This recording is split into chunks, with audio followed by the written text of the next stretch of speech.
Going into Spider-Man, I really didn't have any expectations.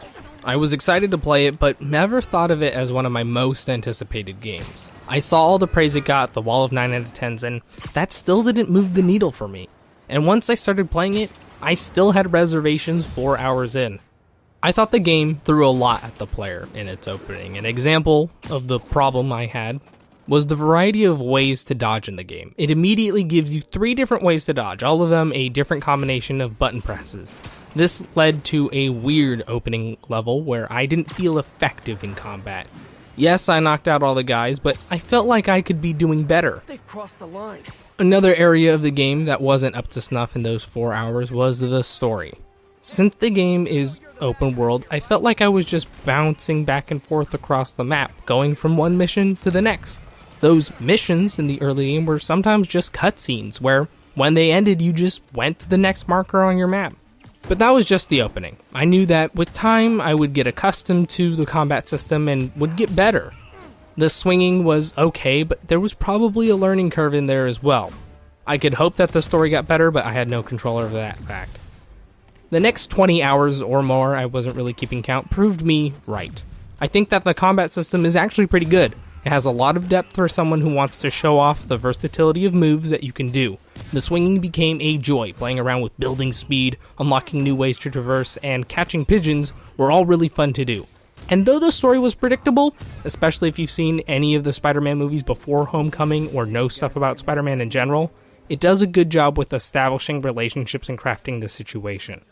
That's my quick summarized version of playing Spider-Man. It's a good game that stumbled for me a bit, but quickly found its stride and showed that it had more to offer. But there are key things I want to talk about in the game. For me to contextualize those thoughts, I need to bring up the game that most influenced this one. The Batman Arkham series is the only modern interpretation of a superhero in video games that we have other than this one now. The game that most resembles Spider-Man is Arkham Knight, though there is plenty of overlap with Arkham City as well. An obvious starting point would be the combat. From the very first E3 demo, people called out that the combat in Spider-Man looked a lot like the Batman games.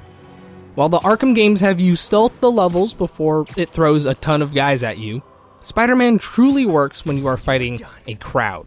The game does give you a chance to sneak around and take out a couple people before the mob rushes in, but the crowded fight is where it's at. You can unlock so many moves and gadgets to diversify how you approach fights, providing a multitude of ways to show off all the things that you can do. Another thing about the games that are strikingly similar is the implementation of the open world. Spider-Man is a very open world game. It has different bases that you attack, collectibles, and side missions. The reason why it reminded me so much of Arkham Knight comes down to how much stuff there is to do.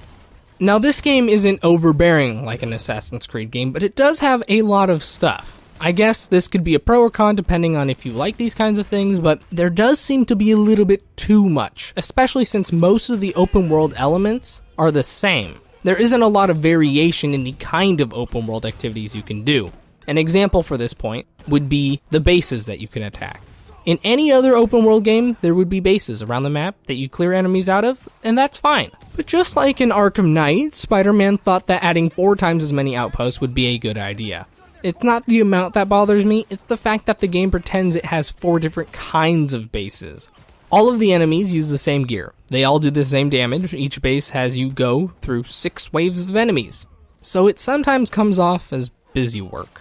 A good lesson Spider-Man took from the Arkham series was tying in side content to the lore and characters. The difference is that the execution here is much better. A lot of the Arkham games felt extraneous, so much so that I gave up on the rest of the Riddler trophies. If I would have gotten the few still out there, I would have 100%ed that game.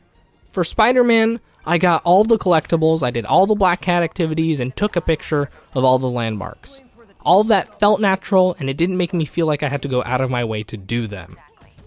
I want to move on to the story. I think it's pretty good. It definitely has problems, but overall, I think it does a good job. What I wanted to point out was that some of the characters are just not developed and remain static. For instance, Mary Jane is in the story a fair bit, but she's never really developed as a character. She receives no development and ends up staying flat. The two characters in the story that get the most development, they grow and change, are characters I can't even tell you about. But let me make it clear that I had the most enjoyment when those two characters were on screen. I do have to bring up that characters don't have to go through arcs to be compelling. This principle is applied to Peter, but not MJ. She's actually my least liked character. Her relationship with Peter seems needlessly complicated, and I don't like the ending to their part of this story. I do have to commend Insomniac for crafting this story so well. It really leaves you feeling like you want to see more of these characters, and that really makes me want a second game. For my final thoughts about Spider-Man, I have to talk about bugs first. I encountered more bugs in Spider-Man than I did in any other PS4 game. I've had the game crash on me 3 times while playing. I've had weird camera glitches where I can only see inside of walls. I've had Spider-Man teleport from the first floor to the second in a building. Someone even discovered this funny animation glitch during cutscenes, and even though these things are annoying, the game powers through, and it's because it's fun. I know a lot of people don't like the silly mini-games that the game has, these silly puzzles that feel like they don't belong in the game. I totally agree, but I also realize they serve a purpose, so I can live with it. If anything, I wish they had gotten harder. I also know a lot of people complained about the stealth-only section with MJ and other characters I won't name, but the same goes for this. I don't really like it, but I understood why they put them in. I think Spider-Man is a really good game. With all of the 9 out of 10s, it seems to be the fastest selling PlayStation exclusive so far. In a weird way, God of War is the underdog in this situation. If someone were to ask which console you should get, the answer should come down to a choice. Do you want to play Breath of the Wild and Mario Odyssey, or do you want to play God of War and Spider-Man? I know there are a few games left in the year, but I honestly believe it will be the 2 Sony exclusives that stand above the rest. Spider-Man is a good game. It's tons of fun, but it definitely has some problems, even ones I didn't mention. It will definitely be remembered as one of the PS4's greatest.